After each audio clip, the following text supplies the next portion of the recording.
Oi, gente, boa tarde, tudo bem? Eu estou aqui hoje, home office, para falar com vocês sobre a dica jurídica que a gente postou, anunciou que iria fazer hoje, dia 18 de fevereiro de 2022, né? Que no vídeo passado a gente falou 2021. Noção do tempo, né? Que tá complicada. E a pergunta foi: é mito ou verdade a afirmação de que é possível, no processo cível, a produção de provas após a inicial pelo autor e após a contestação pelo réu?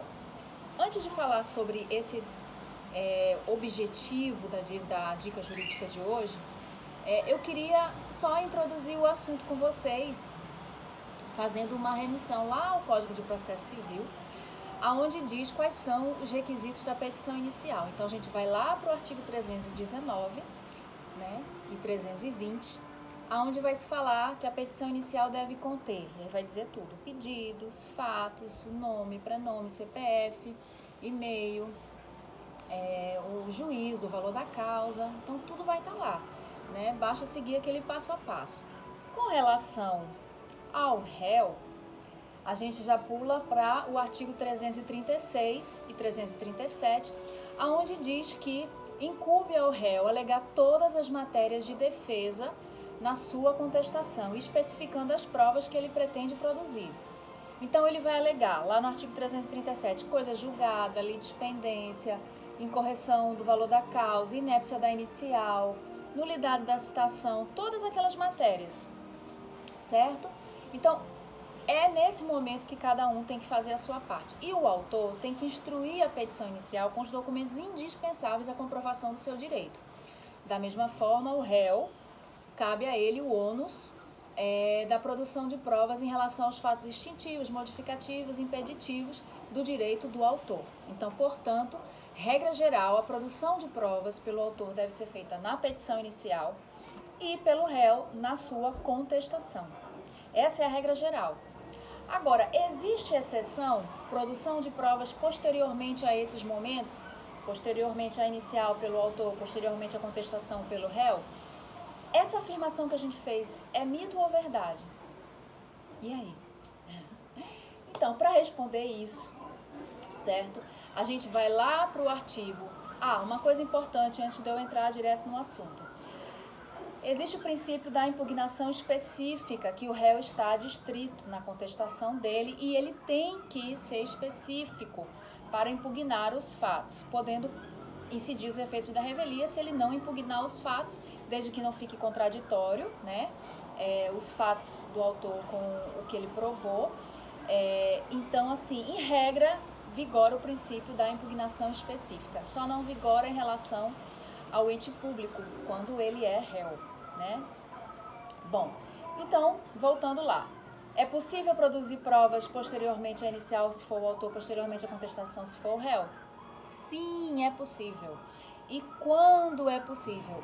E aí a gente tem alguns artigos que vão dar pra gente o suporte que a gente precisa, desde que baseado numa conduta pautada pela boa-fé, pela transparência e principalmente pela técnica processual, tá bom? Então, artigo 435, ele diz que é possível, sim, alegar fatos novos ou fatos velhos, desde que, e aí vem os requisitos com o desde que é fundamental, para que a gente saiba exatamente como usar isso conforme a boa-fé. Porque se houver má-fé juntada posteriormente àquele momento e for comprovada má-fé, esse documento ele pode ser desentranhado, pode haver aí uma penalidade por litigância de má-fé, qualquer coisa nesse sentido, tá bom? Então tem que ter todo cuidado quando for se utilizar dessa situação, dessa exceção à regra da produção de provas no momento exato de produzi-las. Então, quando é que eu posso? Com relação a fatos novos, foram articulados esses fatos depois.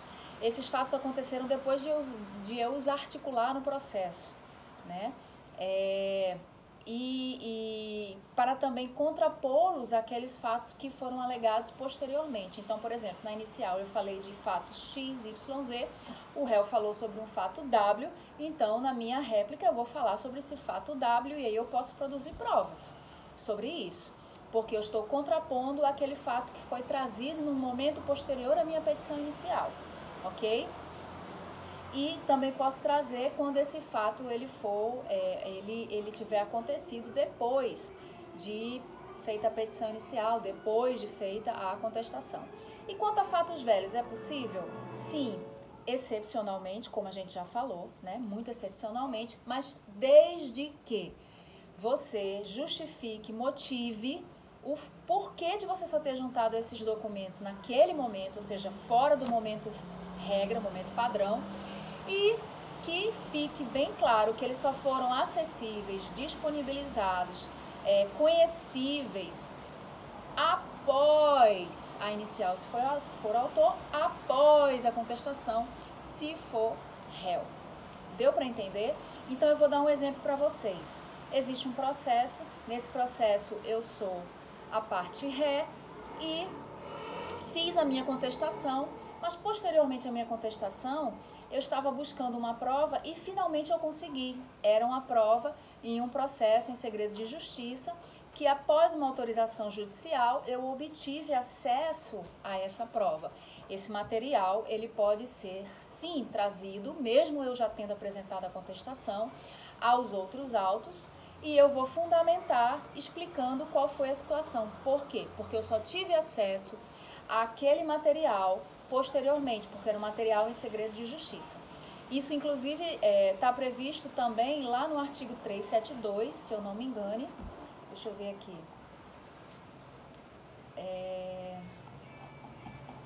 Em que diz que o juiz poderá admitir a utilização de prova produzida em outro processo, atribuindo-lhe valor que considerar adequado, observado o contraditório. Então, se essa prova for produzida em um outro processo e tiver havido o contraditório naquele processo, é até melhor, né?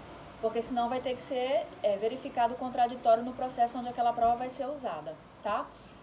Uma coisa importante também para dizer para vocês que, além do artigo 435 prever a produção de provas posteriormente à inicial quando o autor e posteriormente à contestação quando o réu, como eu acabei de falar, em relação a fatos novos e em relação a fatos velhos, vamos dizer assim, mas desde que cumpridos os requisitos que eu já falei, né?